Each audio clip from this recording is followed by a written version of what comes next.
Jaya Radha Madhava Kunja Vihari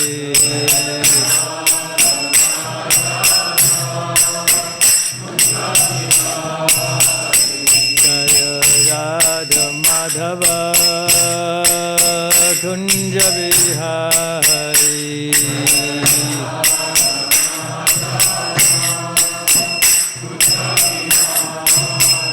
Jaya Gopi Jana Balaba Giri Baradhari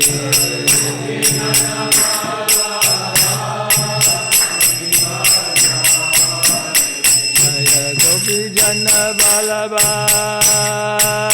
Giri Baradhari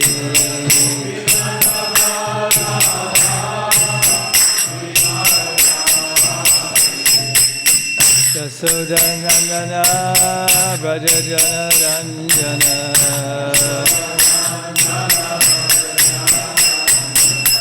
Yasodanandana Brajajana Ranjana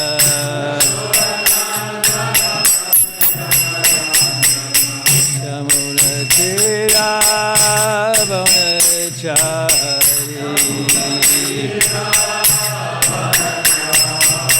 Yamuna Tira Vanachari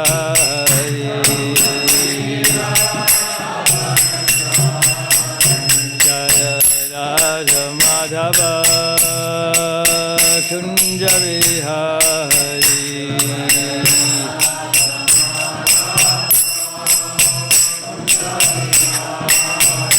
Jaya Radha Madhava Kunja Vihari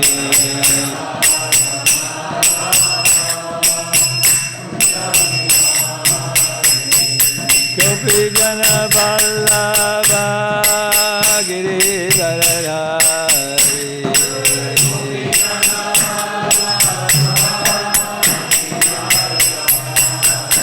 Jaya Gopi Jana Vallabha Giri Baradhari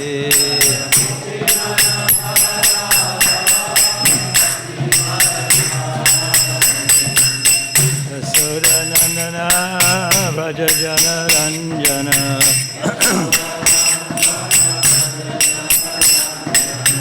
Yasodanandana Brajajana Ranjana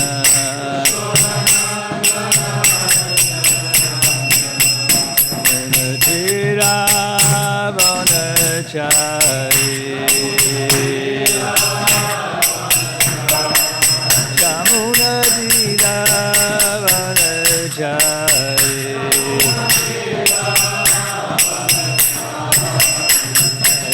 Radha Madhava Kunja Vihari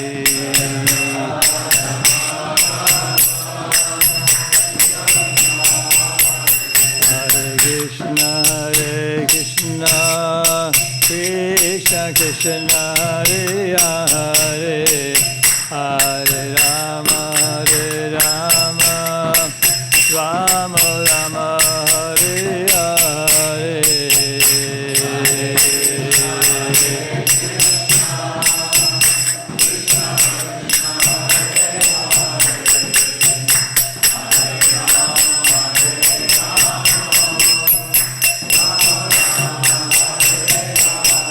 Hare Krishna Krishna Krishna Hare Hare Hare Rama Rama Rama Hare Hare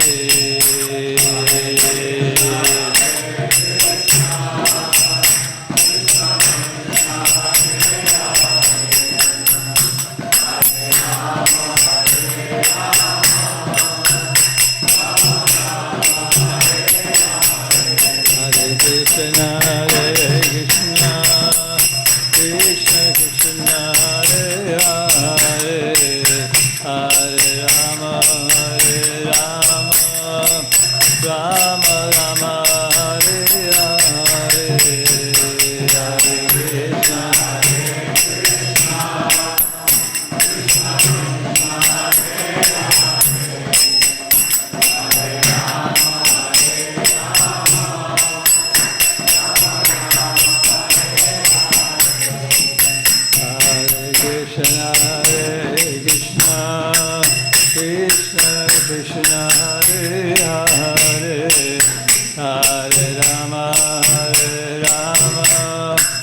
Rama Rama Hare Hare Hare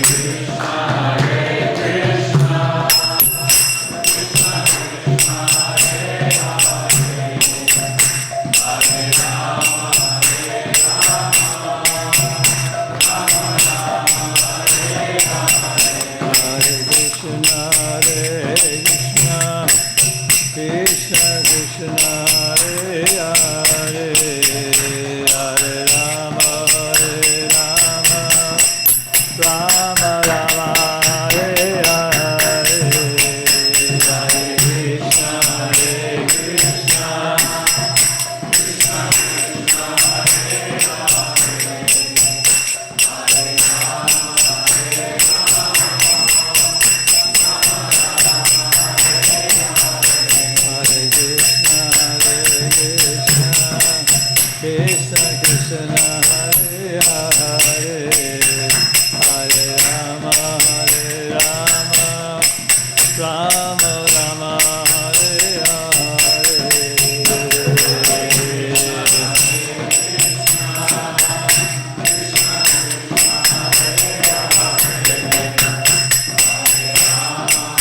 Hare Krishna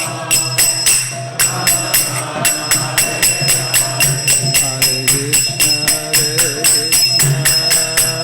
Krishna Krishna Hare Hare Hare Rama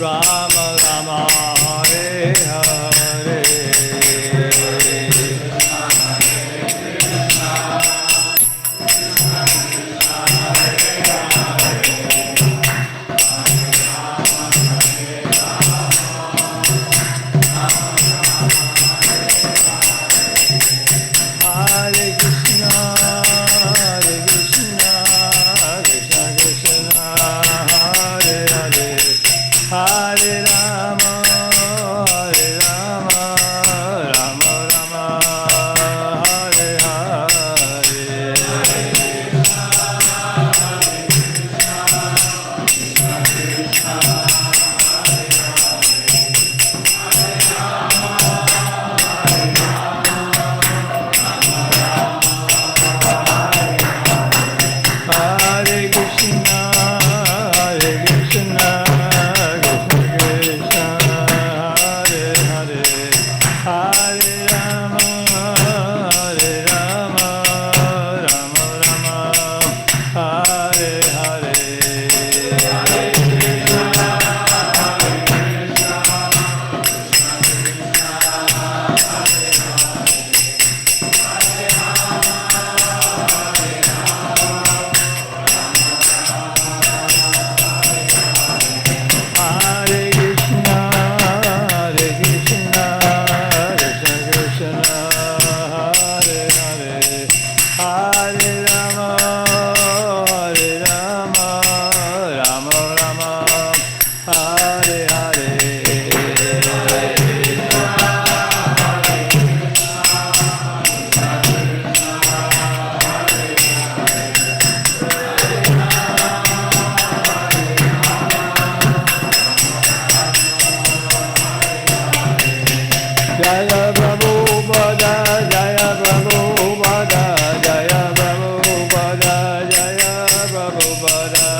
Charya Sotara Sarashi Srimad Divine Grace A.C. Bhaktivedanta Goswami Srila Prabhupada Ki Jai.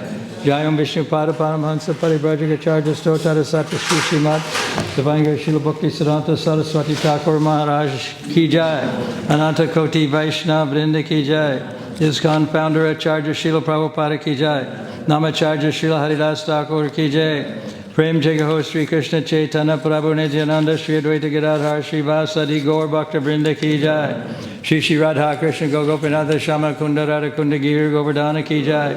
Shri Shri Vrindavan Dham Ki Jai. Shri Navadvip Dham Ki Jai. Shri Shri Mayapur Dham Ki Jai. Shri Shri Mathura Dham Ki Jai. Shri Shri Jagannath Puri Dham Ki Jai. Tulasi Devi Ki Jai. Bhakti Devi Ki Jai. Ganga Maya Ki Jai. Jamuna Maya Ki Jai. Gaur Premanandi Hari Hari Bol. Shama Veda Bhakta Vrinda Ki Jai. All glories to the assembled devotees. All glories to the assembled devotees. All glories to the assembled devotees. All glories to Shri Shri Guru and Shri Gauranga.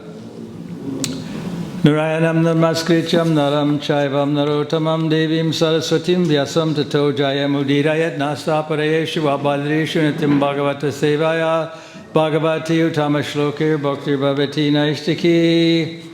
We're reading from the Srimad Bhagavatam today, 3rd canto, 15th chapter, 34th text. Is that on the screen? Yes.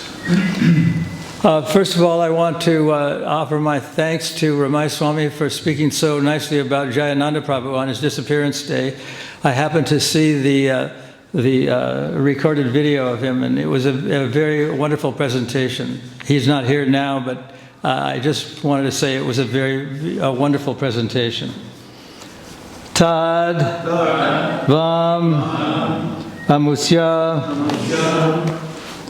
Paramasya Vaikuntha Bharataha Karatun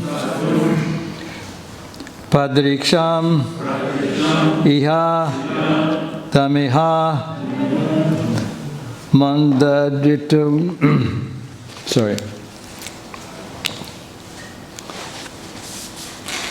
Mandadivyam Lokan Ito Rajatam Antarabhava Drishtya Papiyasas Traya Ime Ripavo Sya Yatra Tadvam Amasya Paramasya Vikuntabhatuhu Kartam Prakristam Ihadi Mahiranda Divyam Lokanitam Vrajatam Antara Bhava Drishtya Vapiyasas Traya Ime Ripavos Yat Yatra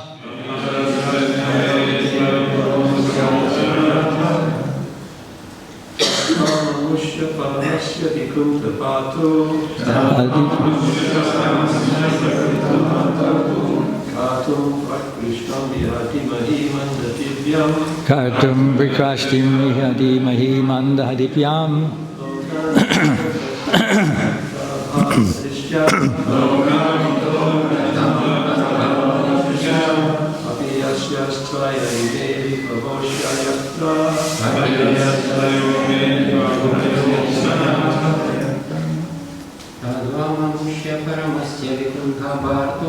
Tadvamamusya Paramasya Vaikuntha Bhartuhu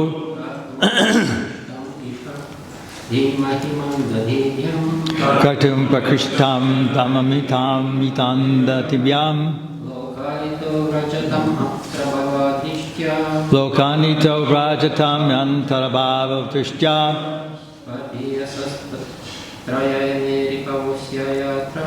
Papiyasastraya Ime Ripavo Svayatra Amamusya Paramasya Vikuntabhatu Amamusya Paramasya Vikuntabhatu Kartum Prikrashtim Ahivaimahi Tamanda Hadipyam Lokanta Vrajatam Antarabhava Vrishya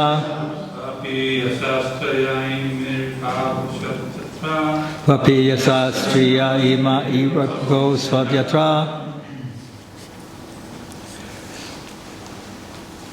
Anyone else? Ladies? Word for word. Tat. Therefore. Vam. Unto these. Unto these two. Amusya. Of him. Paramasya. The Supreme. Vaikuntha Bharatuhu. The Lord of Vaikuntha. Kartum. To bestow. Prakrishtam. Benefit. Iha. In the matter of this offense. Dhimahi. Let us consider. Mandadibyam. Those whose intelligence is not very nice. Lokan. To the material world. Itaha. From this place, Vaikuntha. Rajatam. Go. Antarabhava. Duality. Drishtya. On account of seeing. Paptyasasya. Sinful. Trayaha. Three. Ime. These. Ripavaha. Enemies. Asya. Of a living entity. Yatra. Where? Translation by Srila Prabhupada. Therefore, let us consider how these two contaminated persons should be punished. The punishment should be apt, for those benefits, for thus benefit can eventually be bestowed upon them. Since they find duality in the existence of Vaikuntha life, they are contaminated and should be removed from this place to the material world, where the living entities have three kinds of enemies. Purport. The reason why pure souls come into the existential circumstances of the material world, which is considered to be the criminal department of the Supreme Lord, is stated in Bhagavad Gita, 7th chapter, verse 27. It is stated that as long as the living entity is pure, he is in complete harmony with the desires of the Supreme Lord. But as soon as he becomes impure, he is in disharmony with the devotees, with the desires of the Lord. By contamination, he is forced to transfer to this material world, where the living entities have three enemies, namely desire, anger, and lust. These three enemies force the living entities to continue material existence, and when one is free from them, he is eligible to enter the kingdom of God. One should not, therefore, be angry in the absence of an opportunity for sense gratification, and one should not be lusty to acquire more than necessary. In this verse, it is clearly stated that the two doormen should be sent to the material world, where criminals are allowed to reside. Since the basic principles of criminality are sense gratification, anger, and unnecessary lust, persons conducted by these three enemies of the living entity are never promoted to Vaikuntha Loka. People should learn Bhagavad Gita and accept the Supreme Personality of Godhead Krishna as the Lord of everything. They should practice satisfying the senses of the Lord of everything. They should practice satisfying the senses of the Supreme Lord instead of trying to satisfy their own senses. Training in Krishna consciousness will help one be promoted to Vaikuntha.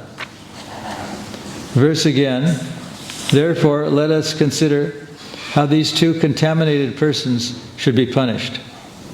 The punishment should be apt, for thus benefit can eventually be bestowed upon them. Since they find duality in the existence of Vaikuntha life, they are contaminated and should be removed from this place to the material world, where the living entities have three kinds of enemies. So the Kumaras are cursing indirectly the two inhabitants of Vaikuntha Loka, the Jaya and Vijaya, the doorkeepers of Vaikuntha. A key word in this translation is apt. It would have to be apt so that they would return to the spiritual world. As you know, they were given choices of coming to the material world 7 times as devotees and 3 times as demons, and they chose to become demons so that they would return back to Vaikuntha more quickly.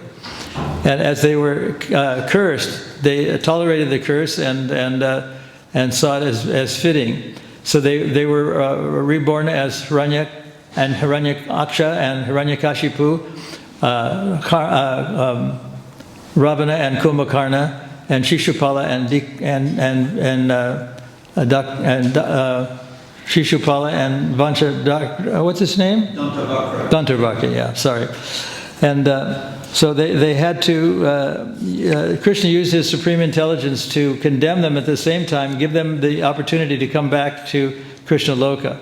And it's stated in the verse that sometimes even the residents of Vaikuntha can become contaminated, which indicates that sometimes devotees, it's not very often, but it does happen that devotees can become demons and demons can become devotees. That's the Krishna's supreme intelligence. And the word Buddha or Buddhi is used here in this verse to indicate intelligence. Not so much in this verse, but it's used throughout Prabhupada's writing, Buddhi as intelligence. So intelligence is a very subtle thing, and it's not something that can be measured in terms of mathematical dexterity. It's a kind of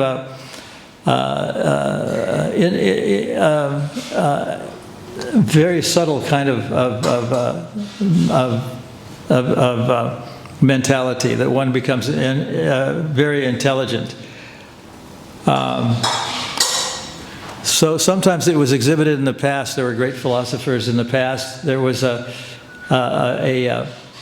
Greek philosopher, mathematician named Archimedes, probably lived in Syracuse in Greece. And one day, as the story, this is probably a true incident, he was taking a bath and he noticed that the water in the tub had risen when he got into it. And then he deduced that the water that went up was in weight was equal to his personal weight. And that's when he shouted Eureka, and his discovery became known and had been used for hundreds of years as a foundational aspect of mathematics, chemistry, and physics. So that was a use of intelligence by a great mathematician and philosopher. And that was Archimedes, who ascertained this development. A similar thing happened once. I don't know if this is a true story, but I've heard that Prabhupada had said that one of the kings had asked the minister to weigh an elephant in his kingdom. And the minister said, well, that's not possible to weigh an elephant. And so the king was not satisfied, and that he asked another minister, can you please weigh this elephant? And he said, of course I can do it. He said, it may take a day or two, but I can do it. If you want it done, I'll do it. So the minister found a large rowboat and marked the water level on the outside of the boat when the boat was afloat in the water. And he somehow or other got an elephant to get into the boat, and the boat sunk down, and the water level of the boat raised, and he noted that and marked it as the first one was marked. So he had marked both levels of the boat. His next move was to put weights in the boat. In those days, the iron weights were calibrated, and they were marked. Sometimes they would weigh 1 kilo or 250 kilos or 500 kilos or whatever. And he put the weights in the boat until the water level reached the same level it was after the elephant got in. And then after a while, he coaxed the elephant out. Then he added up the weights of each weight and said that was the weight of the elephant. And the king was satisfied. And so of course, he got a little bit of a higher salary than the other minister because he was using his intelligence, the very subtle intelligence, to find the weight of the elephant, because the king wanted that weight, and therefore he was able to find it. Similar thing happened more recently. I heard this story. I don't know if it's true, but there was a truck driver who was driving along a motorway, and he saw an overpass that said that trucks over a certain height could not go underneath this pass. And he knew that his truck was beyond that. It was about 2.5 centimeters above the limit. And then another truck driver came along and saw this truck stopped along the side of the way before he went over the underpass, and said, "What is wrong? What's the matter?" And he said, "Well, I cannot go any further because the truck I'm driving is too high. And it's just a little bit high, but that's enough. I can't go under it." And so the second truck driver used his intelligence to tell the first truck driver that if you let air out of the tires and you can sink your truck down to the lower level, 2.5 centimeters lower or more, then you can go under the overpass. So he tried that and did that and was able to negotiate his vehicle under the motor pass. Then he filled his tires back up and went along his merry way, happy that he learned how to do it. So it was the intelligence of the second truck driver who advised him what to do. So he uses intelligence, and intelligence is a very subtle kind of phenomenon, and it's described in the Bhagavatam in a probably later a chapter. But what are the constituents? What are the components of intelligence? And one of them is doubt. There are four. Doubt, correct apprehension, misapprehension, memory, and sleep. All of these are contributing to the benefits of intelligence. So what is doubt, and how can doubt be a component of intelligence? When I was younger, about 10 or maybe 11 years old, I was in a circus, and a voice was coming out of a small speaker. The speaker was about 1/5 of a cubic meter, and my father said, "Well, there's a little man inside the box," and if I had used my intelligence, I would have taken the box apart and found out only wires and other electrical devices. But intelligence is also manifest in a person who tries to take apart a watch and see how it's working. That is a form of intelligence. There's another story that I heard that a young man, a young boy about 10 or 12 or 11 years old, was in a classroom, and the teacher said that I want to show you this video, but she couldn't get the projector to work. And so the student said, "Well, I will fix it.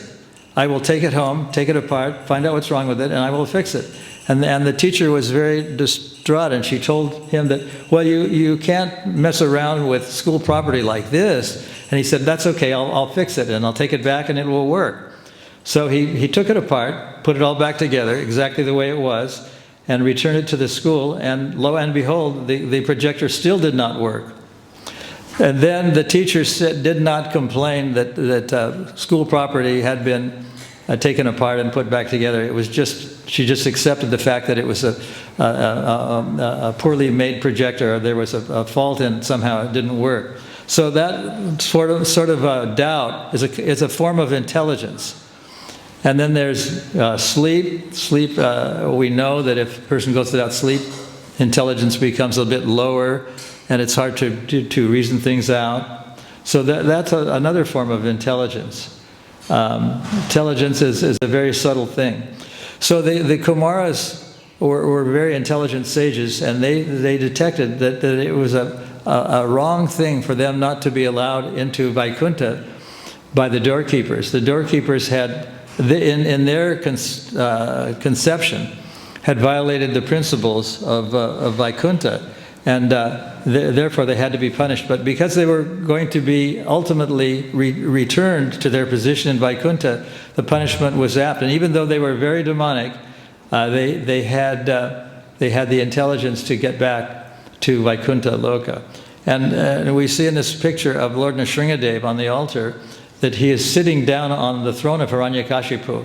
And he was sitting down on the throne, according to what some people have said in other classes, because that place, that throne, was ultimately a place of Vaikuntha, and Hiranyakashipu would be returned to that place, and therefore he could sit on that throne. And when Krishna dispatched other demons, he was not that kind to them that he would sit on their throne. So that's a part of intelligence too.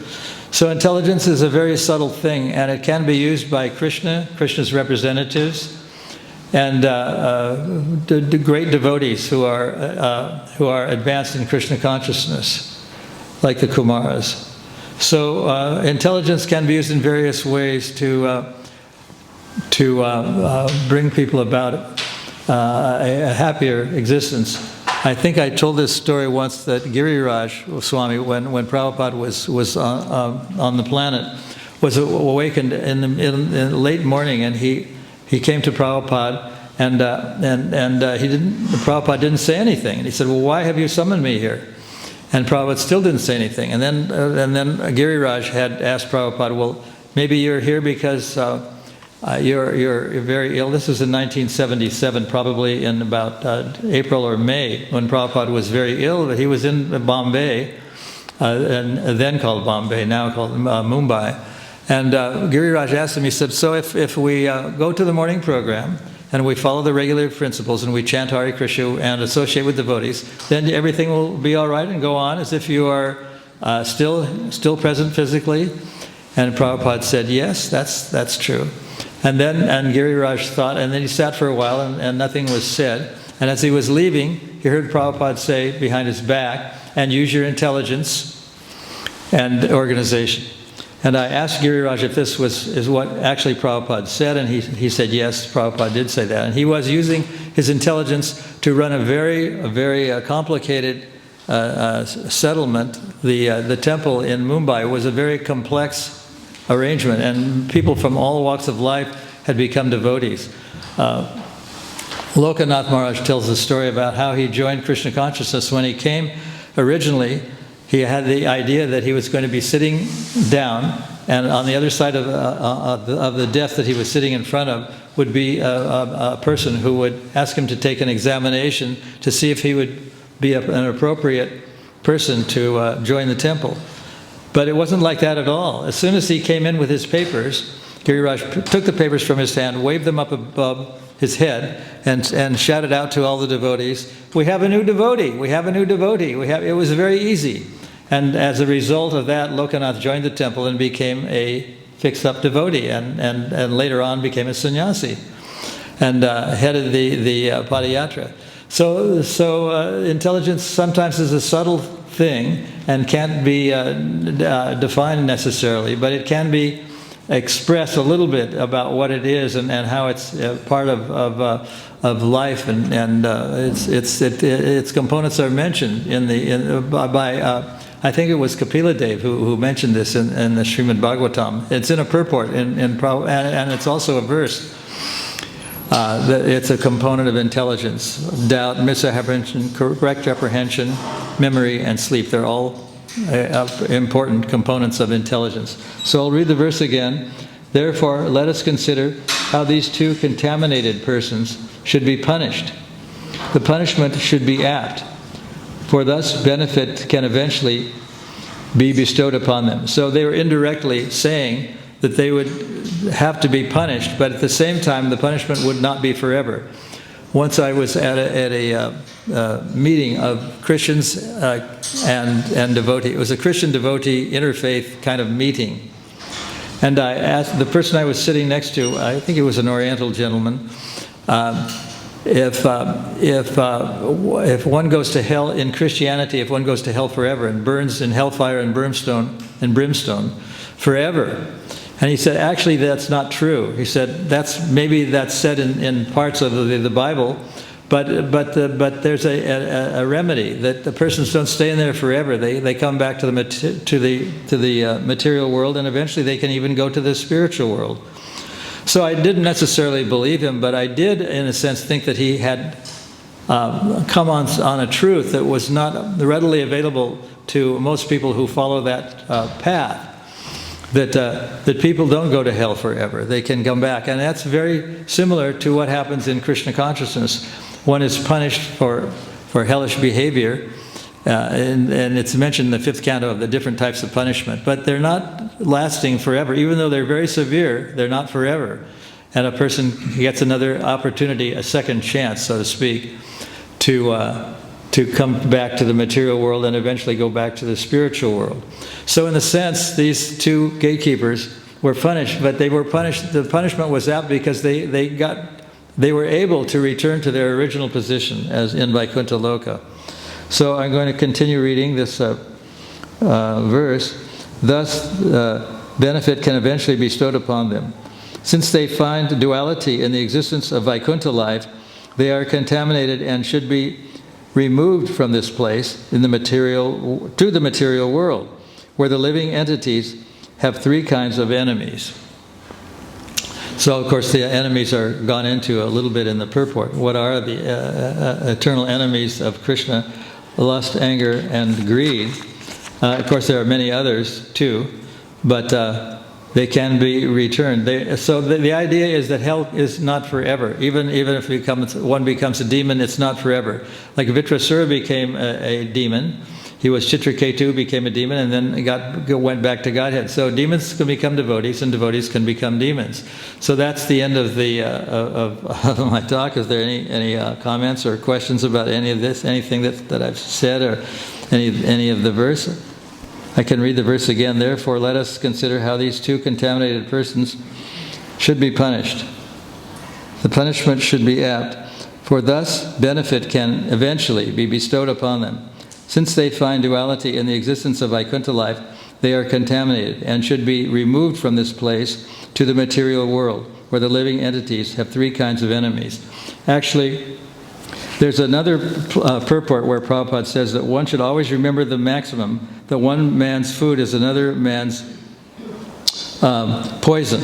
So the idea is that we're all individuals, and it's also been said by Prabhupada in purports that to be a philosopher, one has to differ from every other philosopher. And for those of you who have studied philosophy, you know that there are differences in all philosophers. Philosophers like Kierkegaard and many that we've studied, that they're all slightly different from one another. And one of the measures of a true philosopher, or a Muni, as Prabhupada mentions in the purports, is that there is a slight difference. They're individuals. Just like we learned in school, in science, that all snowflakes have patterns. And each pattern is unique. And there are no 2 snowflakes that can be said to have the same pattern. So in the same way, we're all individuals, and we all have our individual opinions and thoughts about things. Even though we may be in Vaikuntha, we have different ways of serving Krishna. And sometimes they become inimical. And in a sense, this whole incident with the Jaya and Vijaya was arranged by Krishna, because in the material world, there are demons, but they don't exist anywhere in the spiritual world. So Jaya and Vijaya had to come to the material world to become demons to satisfy Krishna's desire to fight. So Krishna is, unlike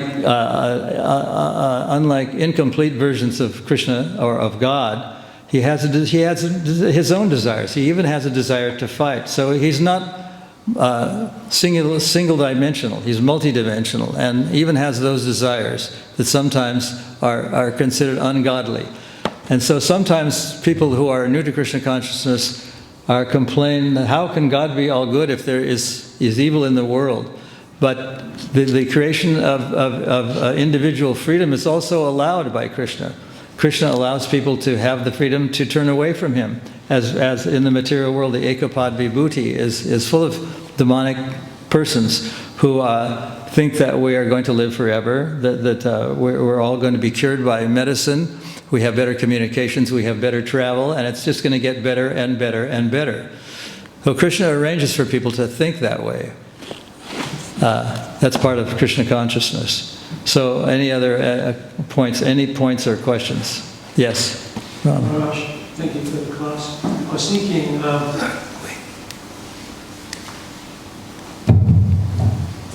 that Jai and Vijay's problem seemed to be that they were judging things by their appearances. Like they saw the four Kumaras as just little boys. So they were judging, that's not appropriate for them to enter Vaikuntha, just based on appearance. And I was thinking in Kali Yuga, more and more we judge things just by appearances. Yes. We tend to judge things by appearances. There's a beautiful person, there's an ugly person, but in Krishna consciousness we don't judge things on appearances. An ugly person can be a great devotee, and a beautiful person can be demonic.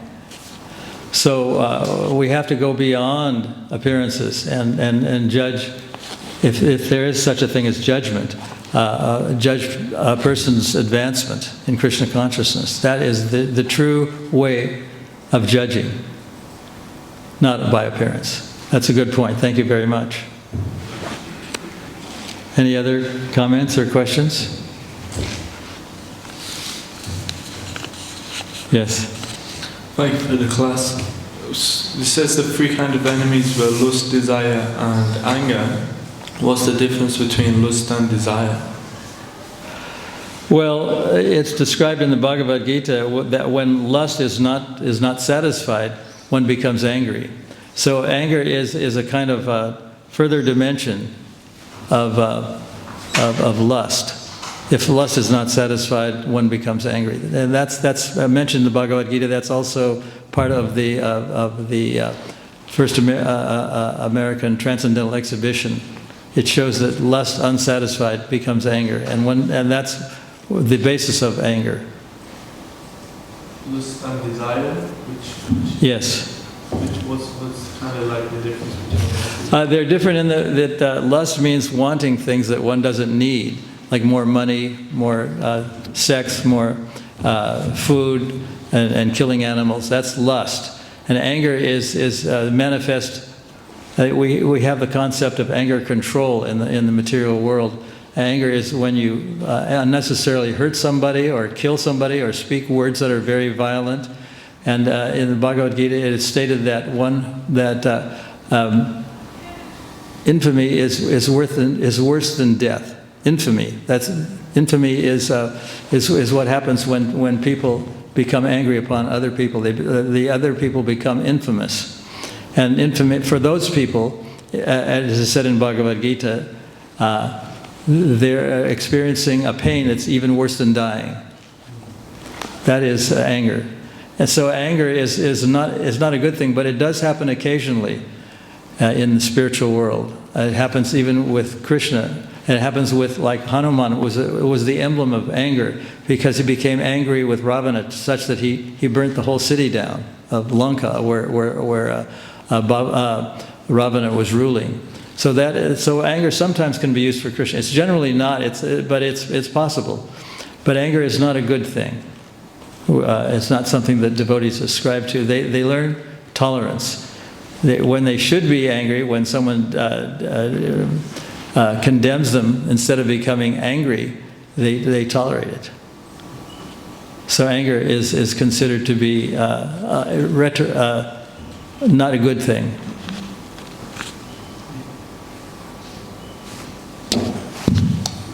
Krishna very much. I asked a similar question yesterday. It seems that they're not, where they are, don't seem fully in the spiritual world, because the spiritual world is described as Vaikuntha, and this material world is Kunta, place of anxiety, but it seems like these doorkeepers are undergoing a bit of anxiety at the moment, to be cursed. They were. It's an unusual thing that the resident of Vaikuntha or or the spiritual world of any dimension in Krishna Loka becomes angry. It's very unusual. So we can say that it was a special arrangement by Krishna, because he had desire to fight. Just like at one point when he in his Leela incarnation as Kurma, he felt an itching sensation, and he felt that the only way it could be alleviated was for the demons and the devotees to have a tug of war with the pivot resting on the back of Lord Kurma. So sometimes Krishna arranges unusual things, and that is a very unusual thing, that resident of Vaikuntha becomes angry or does something wrong and has to go back to the material world. So that was the punishment that was meted out by the great sages of the Kumaras. It's very unusual, but it does happen on occasion. So the Srimad Bhagavatam is very complete in that it even discusses things that are unusual when they happen. So it's a complete science of Krishna, rather than and Prabhupada compared the books of the Vedas, like the Srimad Bhagavatam, to the unabridged dictionary, and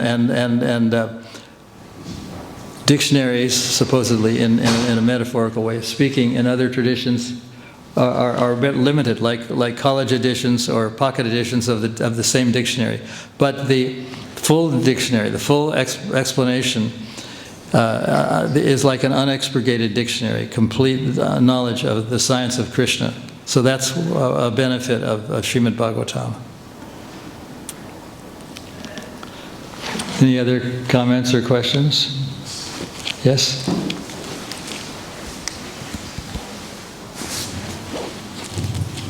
Gurmash, it's just a follow-up question of what Lucas asked. So he was wondering what is the difference between desire and lust, because it says there's three enemies in the purport: desire, lust, and anger. But usually it's lust, anger, and greed. So it's it's a little bit kind of vague. What is the difference between desire and anger? Oh, sorry, not anger. Desire and lust. So, with anger is when you intentionally either condemn someone or something, and lust is the desire to have something that you don't have. So there's a difference.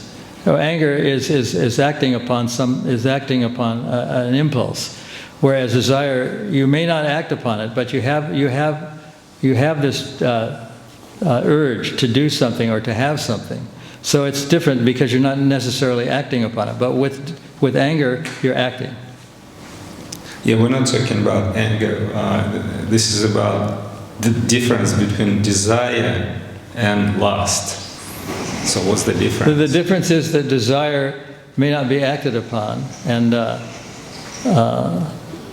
desire can mean anything that you want.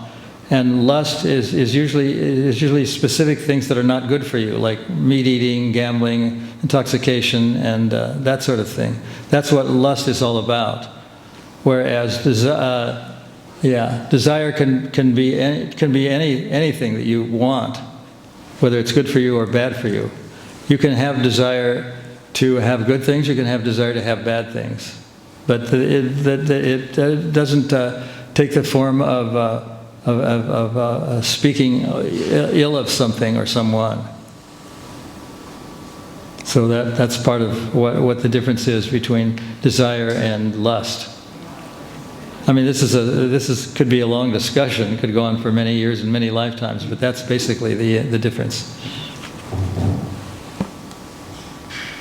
Yes, any others? You had a question? No? Okay. Thank you very much. Srimad Bhagavatam ki jai. Srila Prabhupada ki jai. Mukunda Maharaj ki.